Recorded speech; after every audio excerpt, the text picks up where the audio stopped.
Long ago, in the sun-drenched kingdom of Zambara, nestled between great rivers and wide savannas, there lived a beautiful and wise princess named Abini. She was the only daughter of King Ikondeo, a ruler known across the lands for his fairness and strength. Abini was unlike any other maiden in the kingdom. She was a fierce hunter, a skilled healer, and she spoke the languages of birds and wind. Many suitors came from far and wide to win her hand. She turned them away, saying, "I will not be traded like ivory or cattle.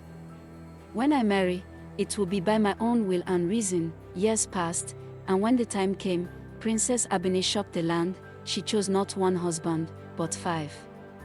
Each man she chose for a different strength. Olu was strong and brave, a warrior who had defended the kingdom many times. Keto was wise, a scholar who could read the stars and speak of future reigns. Sefi was a master builder, whose hands could craft anything from huts to palaces. Ajoni was a healer, gentle and patient, who knew the secret of herbs. Beo was a singer, whose songs could quiet storms and stir hearts. The villagers were outraged. A woman with many husbands. "It is unnatural," they whispered. They mocked her in the markets, spat at her name during ceremonies, and warned their daughters not to follow her shameful path. But Abini stood tall, her head high like the baobab tree. Her husbands lived in peace, each with his own role in the palace, respected by Abini and by each other. The kingdom, too, began to flourish as never before.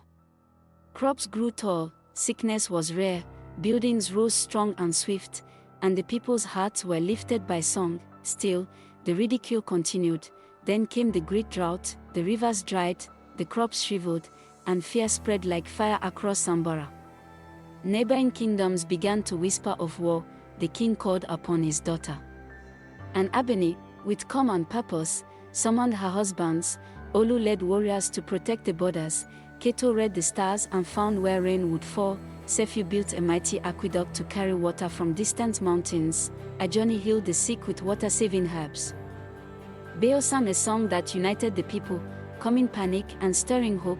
When the rains finally came, Zambara stood stronger than ever. The villagers were ashamed. They bowed their heads and came before the princess. "Forgive us, Princess Abini," they said. "We mocked what we did not understand." Abini, smiling, said, "The strength of a kingdom lies not in old ways, but in wisdom, love, and balance. I chose my husbands as I would choose tools for a journey, each for their gift, not for their claim."